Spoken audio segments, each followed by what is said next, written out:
Standard of California, on behalf of independent Chevron gas stations and standard stations throughout the West, invites you to Let George Do It.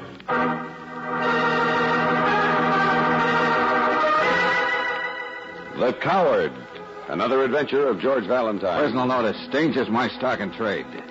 If you're an early worm who keeps getting the birds, you got a job for me, George Valentine. Write full details.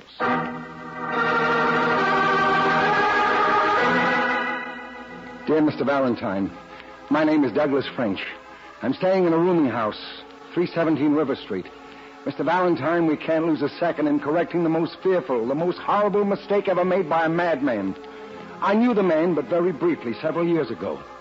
Some way, somehow, in those years between, the pain of his own suffering must have twisted all his remembrance of fact. Because, Mr. Valentine, I hadn't been in this city more than 24 hours when the telegraph office called to read me a wire. It had my name on it, my brand new address.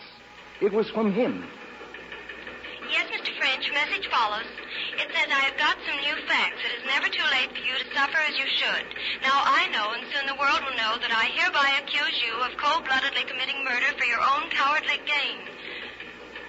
I hereby accuse you of murdering a total of 37 people. Signed, Emil Martinez. Emil Martinez. Repeating, for confirmation, 37. That is all, Mr. French.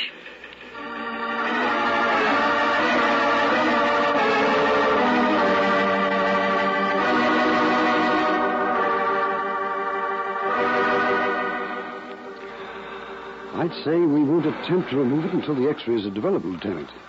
You see, in this quarter of the man's chest... Yeah, Doc, I know. But maybe the pictures will help us until you do get the bullet out. Near the breastbone, huh? With the juncture of this rib, you see. Exactly. No, I'd say the difficult part just now is keeping the poor man alive. Uh-huh. Well, all right, Doc. Well, why are you so anxious about the bullet, Lieutenant? Do you have a gun to match it with or something? No, not yet. But when I do find one, well, I want to know what I'm looking for. There's nothing concrete to grab onto in this case. Except the telegram. Yeah, that. Emil Martinez. We'll round up every Emil Martinez that ever lived. Only I don't know... Only it was a little wild, wasn't it? 37 people. Almost a little crazy. Except that we do have a straight-out attempted murder on our hands. Couldn't you find anything about Mr. French? Oh, he comes from the east. They're investigating. They'll let us know, but it doesn't look like anything. No past record. No enemies, if that's what you mean. I meant friends. Well, none here in town. At least he didn't see anybody we know of. And you found him by the river, huh? Yeah, the walkway on the bridge.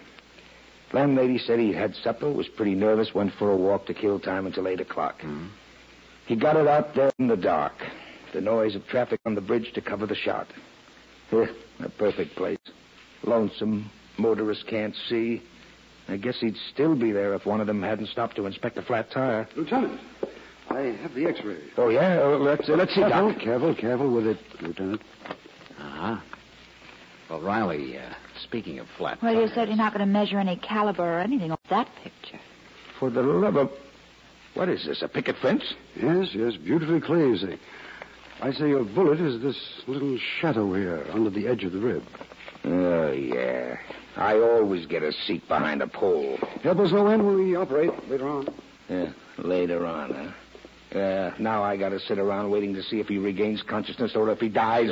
Sure, Riley. In the meantime, the game goes on, doesn't it? Huh? While we're waiting for that pole to be moved, there's somebody running around who's nutty or wild or crazy.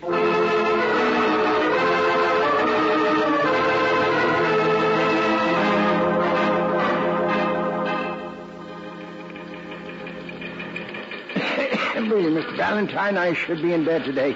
Our telegraph company keeps quite adequate records. Worse than the Army. But I've already told the police... Excuse me. Bless you. Yeah. Now, look, I know there's a file copy of wires. Oh, yes. Yes, we sent him a confirming copy after we phoned it, naturally. Well, George, they didn't find one on Mr. French or in his room. Throw it away or burned it, Brooksy. Now, I'm interested in the file copy at the sending point. For handwriting? Yeah. Well, it was telephoned in by Mr. Martinez to one of the stations here in the city. But when you do that, you have to give your phone number and address for charges, don't you? Oh, I see what you mean. Yes. We've already investigated. I have it right here. It was a pay station. Bless you. Thank you. You think penicillin would help? I think maybe we all should have stood in bed when I know. It's discouraging. But we handle so much traffic every day, it's very seldom any of them would notice the text. Our girls never react to the millions of words that they... Why? Good heavens. What is it, Miss Johnson? The message continues. I hereby accuse you of cold-bloodedly committing murder for your own cowardly gain. I hereby accuse you of murdering a total of 37 people. Signed, Emil Martinez. Do you have that, Mr. Onslow? I'll repeat for confirmation. 37. Repeat. Hey. Hey, George. Was she faint?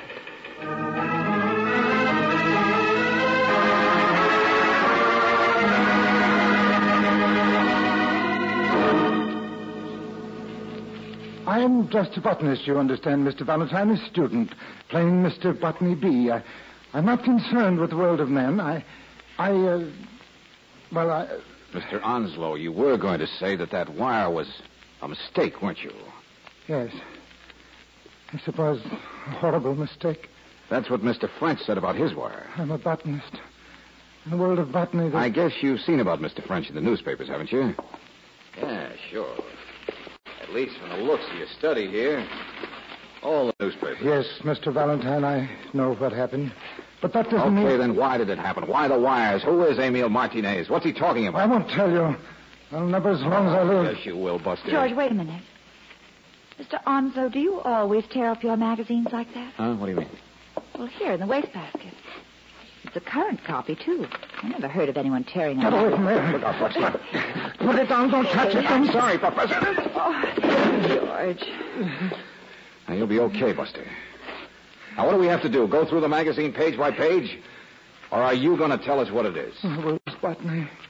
My world is botany. My world is botany. George, look here. Look where it's folded. 37. Yeah? The number, it's here in the article. Freelance writer J.J. Farrell. Farrell? Yeah, why? Never mind. What is it? What does it say? He's talking about the war, about being in Japan. Yeah? In reference to the above, it is of interest to note that Colonel Tsuyamoto's dying remarks to me concern the wiping out of a party of 37 who, with the assistance of native guerrillas, were trying to escape the Holocaust of Singapore. George. Oh, go on, Angel, go on. In this case, the efficiency of fifth column informants was belied. Colonel Tsuyamoto stated that the party, which included soldiers as well as civilians, never would have been located had it not been that 4 members of the party itself were foraging for food at night, and that the application of threats finally made one of the 4 confess secretly the exact location of the other 37, who regrettably had to be destroyed. Other examples of fifth column, and so on and so on. I guess the words in the telegram aren't so crazy after all, are they? No, Mr. Valentine. Were you one of the 4, Mr. Onslow? Yes. Was Emil Martinez? I wouldn't remember any names. Was Douglas French? I don't... Oh, yes. His picture is in the newspapers. It was the same man, I'm sure. Who else? I wouldn't remember any names. We were all strangers until then. It was just a random group of us in a big party with a few British Army men and guerrilla leaders. The others I went foraging with that night, businessmen perhaps. Americans, I know that. I was teaching high school botany in Singapore, Mr. Valentine. Botany. Now, look. Afterwards, you went through so much together. You were threatened, maybe tortured, weren't you? We were separated later on, sent to different prison camps, the 4 of us. Though I never knew just why. They stopped torturing us, Mr. Valentine. Why they didn't go ahead and kill us, I just can't somehow believe that you wouldn't remember. The things so simply told in that article. The things so unimportant to the rest of the world. To whom the numbers 37 or 4 don't have such awful meaning. Who would guess that we were still alive, any of us? Perhaps many such events took place during the war. You don't remember, huh? It is not a thing simply remembered, Mr. Valentine. Not with sanity. Among that 37 were friends, were our families. But I have another family now, in my work.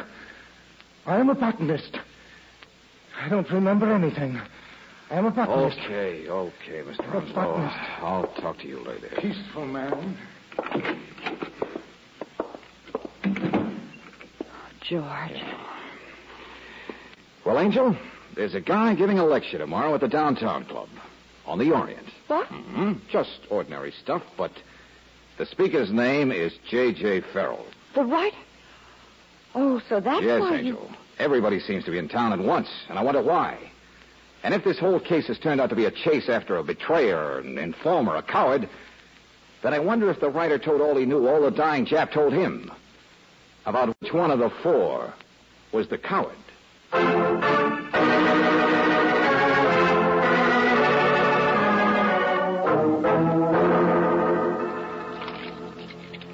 I tell you, I ain't seen Mr. Farrell. Well, now, look, there's a suitcase. That's his, isn't it? The stickers on it? What if it is? I ain't noticed him come in. I clean up and dust and bring in the linen once a week. That's all I do. I'm not a snooper like some people a body has to put up Oh, with. now, please take it easy, won't you? We told you how important it was that we... Huh? Here's his notebook, too. Oh, Yeah. Guess what's on the back page? Scribbled in pencil. what? I have some new facts. Hereby accuse you murder a total of... What's this? What's this? Auntie, suppose you go into that bedroom and get rid of that laundry or whatever it is you do. I told you a body had to put up with things. George. Yes, Angel. It's the words in the telegram. The same identical telegram. Signed Emil Martinez. Oh, what's... Come on, stay with her, Brooksy. Okay. Oh. Is that your tenant, Auntie? Is that the writer? J.J. Farrell? Yeah, but I didn't see him come in. I've been here all day. I ain't seen him all day. No, I guess you haven't. He looks like he's been dead since yesterday.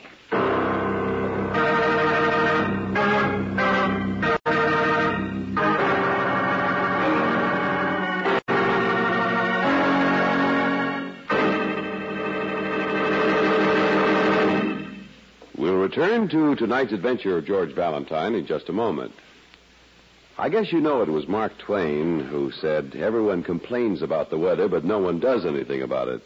But Standard of California keeps a careful watch on the weather and does something about it. So you can get peak performance from your car the year round, and wherever you drive, they see to it that Chevron Supreme gasoline is carefully climate-tailored. Whatever altitude and temperature zone you drive in, Chevron Supreme has been blended to meet the requirements of that zone. And it's further tailored for each different season of the year. So depend on Chevron Supreme gasoline to get the best out of your car. Try a tankful, and you'll notice right away how your car responds. Faster starts, faster pickup in traffic, and smoother ping-free power on hills. In fact, you can't buy a better gasoline for today's high-compression engines. Ask for premium quality Chevron Supreme at independent Chevron gas stations and standard stations, where they say and mean, we take better care of your car.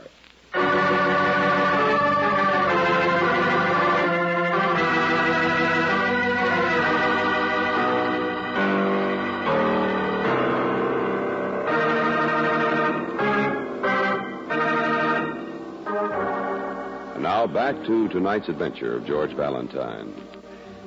You learn the tragic wartime story of one man out of four who betrayed the location of 37 refugees fleeing from fallen Singapore. Well, if you're anything like George Valentine, you'd like to meet the writer who wrote that story, particularly when you see that his notebook contains the words of that same telegram. The only trouble is, the writer's dead. What did the medical examiner say, Riley? Oh, same as you. Dead 24 hours, maybe. Uh-huh. Mm-hmm. And his head's bashed in, crime of passion. There was a fight, a struggle. Yeah, that's a mouthful of understatement, brother. Well, what about him? What kind of a guy was he? Well, I checked with a couple of editors. His reputation's good. Not a chance of his being mixed up with anybody from the Singapore business. And if he had any idea those four were still alive, he's the kind of guy who probably would have kept his mouth shut.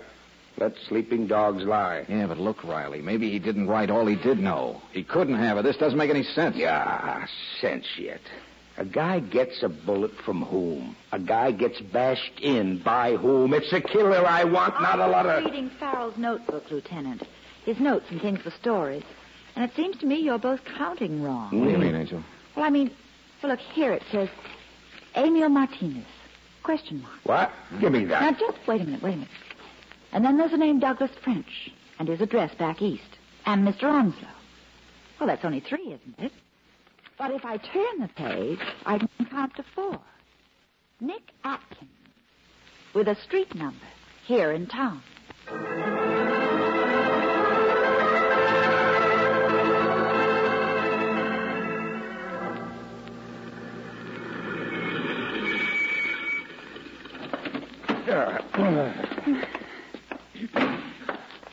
Here, this is the number. Yeah, and this is one time I'm going to do the talking. One time Hey. Well, that's down the alley. Down the alley there. Come on, you take it around the left. Okay. There's another policeman. Yeah, guy running ice. Hey, Brooksy, wait. What? Those shots were in the alley here, but there's nobody... George, look, at the house, the side window. Yeah, broken. The guy was standing out here shooting in it. Come on, side door, Brooksy. Nick Atkins. Who else? What? Yeah, you missed me, didn't he? Couldn't hit fish in a rain barrel that way, the way he shot at me. Who couldn't? Don't mind if we get out of this lighted doorway, do you, though? Yeah, but do you mind telling me who? How should I know? Now, look, Buster, my name's Valentine. Yeah, sure, read the papers, Valentine. Hi, cutie. Miss Brooks, isn't it? Oh, pretty smart, aren't you? I get around, I watch what's going on. Did you get a telegram? You don't think I'll be left out, do you? Sure. Same stuff, same words. I checked it with Frenchy yesterday. You saw Douglas French yesterday? Oh, he gave me a ring to say he was in town from back east, that's all. Uh-huh. You seen Onslow lately? No. Martinez? No. What else did French say? That's all. It sure wasn't a lather about that wire, though. Yeah, poor guy. It all strikes you pretty funny, doesn't it, Buster? You got a better suggestion? How else you going to take this world unless you laugh at it, huh? Okay, Atkins, be a smart guy. Get something straight, mister. There was 37 people. I was boss stevedore of the American docks in Singapore. And I was so smart. I thought my wife would be safer with them 37. Oh, I see. Yeah. Nick, you're not going to help us very much, are you? Have it your own way. Okay, well, there's one thing I'd like to know, though. Did you have any idea back there in 1942 that one of the 4 of you had turned informer? That when they questioned you separately, one of you would have been a coward? What do you think? None of you ever guessed how that tragedy came about until you read Farrell's article in the magazine. Otherwise, a certain one of you never would have lasted as long as this. Stand still, both of you. Now, take it easy. I know who it is. Come on in, Riley. There are 3 cops I'm going to demote, and then I'm going to demote myself. Why, what happened? Did he get away? Don't even ask me. Well, what's the matter with you? Relax, Riley. This is Atkins. Has he told you where Martinez lives yet? Has he told you what he looks like? Oh, he's telling us nothing, Riley. Nobody is.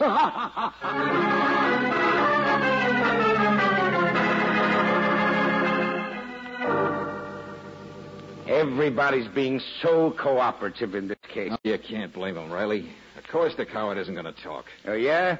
Well, we'll see. I'm expecting a phone call any minute. Oh, did they operate on Mr. French for the bullet? Well, you could compare it with the ones that were fired at Nick Atkins. No, not that. It's Emil Martinez. The right Emil Martinez. What are you talking about, Riley? There, that's the report on him now. Here, you see? People won't tell us, but we find out. Hello, Riley speaking. What? What? Oh, no, Sergeant, you're wrong. You can't be right. All right.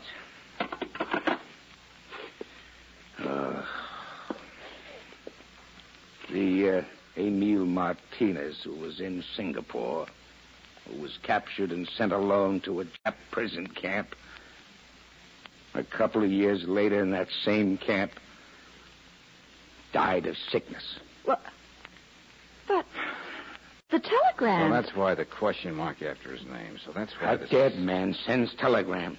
Yesterday, a dead man phones a telegraph office. Now, listen to me, Riley. Somebody signed his name, that's all. Somebody wanted to make everybody sweat. Somebody who'd found out in the article they'd been a coward, but didn't know who it was trying to smoke him out. But that's not important, don't you get me?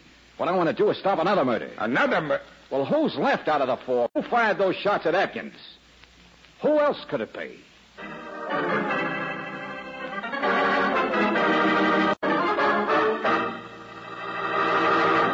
Get away from me, both of you. Oh, you came right back to your house, didn't you, Mr. Onslow? You can't have my gun. You can't have it. But you've already shot at Atkins, Mr. Onslow. Well, I missed him. I know I missed him. But you won't get another chance. We're here now, and you're not going to shoot us. Stop talking as though I were crazy. I'm not crazy. I'm going to kill him. I'm going to kill him. There you are. Well, that's better, Professor. I'm going to kill him no matter what it does to me. No matter what it does to anybody. Yeah, I know, Mr. Onslow. I talk about botany. I try to think about botany because I know what a terrible thing killing is. But I can't close my mind. I am going to kill him. I'm going to... Mr. Onslow, be quiet, will you? Why? Let him spill it. Too, Riley. We're making too much noise. I told you I wanted to stop a murder, didn't I? Huh? Hey, George. Yeah, Angel. He's here. I heard the door turn. Shh. Now, wait a minute. Here he comes. Come on, Riley, get it. Take it easy, bud. Take it easy. Get off me. I'm not going. Come on, first one, Riley. I haven't got a gun. I don't No, know. take it easy. No, he's clean. Okay, all right then. I'm sorry we were so rough. But now sit still, don't move. Why? You know why. Hello, Onslow. Hello, Mr. Atkins. Well, I guess we can do without the formalities. Just take them both down to headquarters. And we can check on that gun of yours, Onslow, against the bullet in Douglas French. No. And you don't have to laugh, Atkins. We'll find a gun of yours someplace. Take it easy, Riley. I think I'll find the other gun for you. Where? French got his bullet on the walkway of a bridge right by the railing. Okay, get some boys dragging that river fast. Killer tossed it over, huh? All right. It's worth a chance. It's worth a lot more than that. Yeah, well, I'll say it is. Because one of these two guys did it. They're the only ones left. One of these two bashed in that rider and then later on went out and took a pot shot at French. I guess because French and Farrell and everybody else knew he was the coward, that's why. Riley, will you please? Yeah, it is funny, isn't it, Atkins? Because you came up here to kill Onslow, didn't you? He's a coward. I don't need a gun. I got no idea what it feels like to know what he did, Mr. Valentine. He's a coward, and I'm going to... Oh, no, you don't. Take it easy now. Now, listen, mister, I want to talk about telegrams.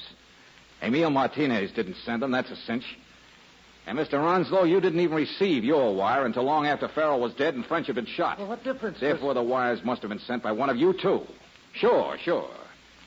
And whichever one it was, you sent one to yourself to cover up. So what if I did? What does that make me? Thanks, Atkins. But I don't even care if it was you.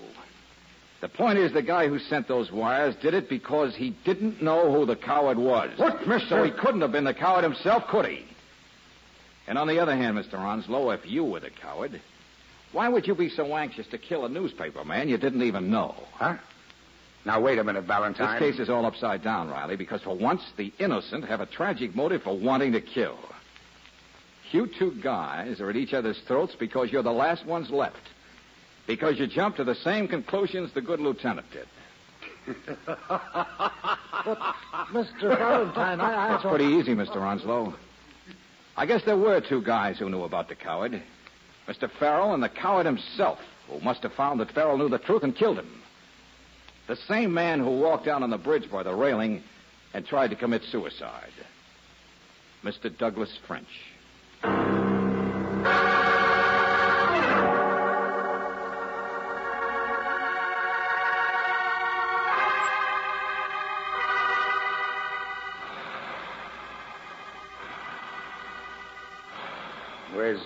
Where's Valentine, Miss Brooks? Oh, he'll be right back, Lieutenant. Well, there it is. There's the bullet. The doctor said it was right next to his heart. Yeah, and I guess it'll match up with the gun from the river, all right. The gun we already traced to French. He must have stood by the railing, concentrated on making his dying movements to heave the gun overboard. Mm-hmm. Then pulled the trigger and did it. Douglas French. Only why? Why did he go to all the trouble? Why did he call Valentine into it? But think how close to his heart it's always been, Lieutenant. Ever since 1942. Something even more deadly than a bullet. The guilt of knowing what he did. Of being the only one who knew. I guess so. And when the article came out, when he killed Mr. Farrell, he must have known it was hopeless. The others would get him sooner or later. Yes, but why call you people into it? Oh, don't you understand? He wanted to make everyone think accusing him would be a mistake. It was like the way he tried to commit suicide. Trying to make it someone else's fault. Making everything someone else's fault. Oh, sure. Sure, I get it. Douglas French was a coward all the way to the bitter end, that's all.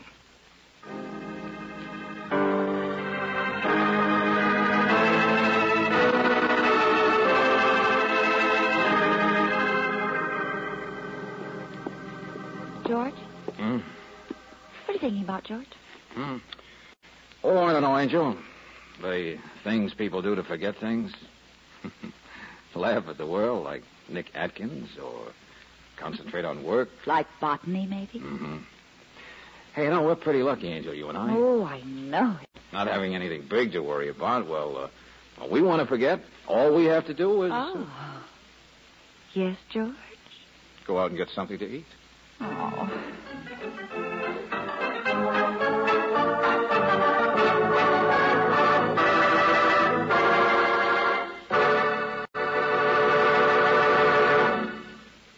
You've very likely read and heard that RPM motor oil is first choice in the West. And have you ever wondered why this is true? One of the reasons is because compounded RPM stops 80% of wear in your car's engine. This high-cost wear starts the moment you cut the ignition. It's caused by acid-laden moisture forming on cylinder walls and other vital parts and resulting in rust. But not so when you rely on that good premium quality RPM. For special compounds in RPM keep a moisture-proof film on all vital parts in your engine. Even though your car stands idle for days or weeks, corrosive rust can't get started. So to prevent 80% of the wear in your car's engine, depend on RPM, and you'll find the first choice in the West when it comes to motor oils is your choice, too. Ask for RPM motor oil at standard stations and independent Chevron gas stations where they say and mean, we take better care of your car.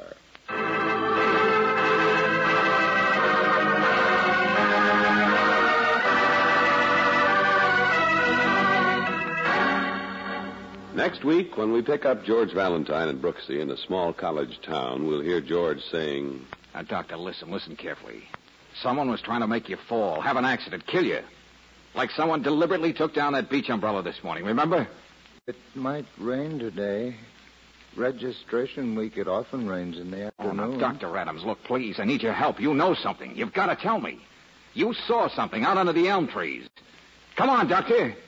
What did you see?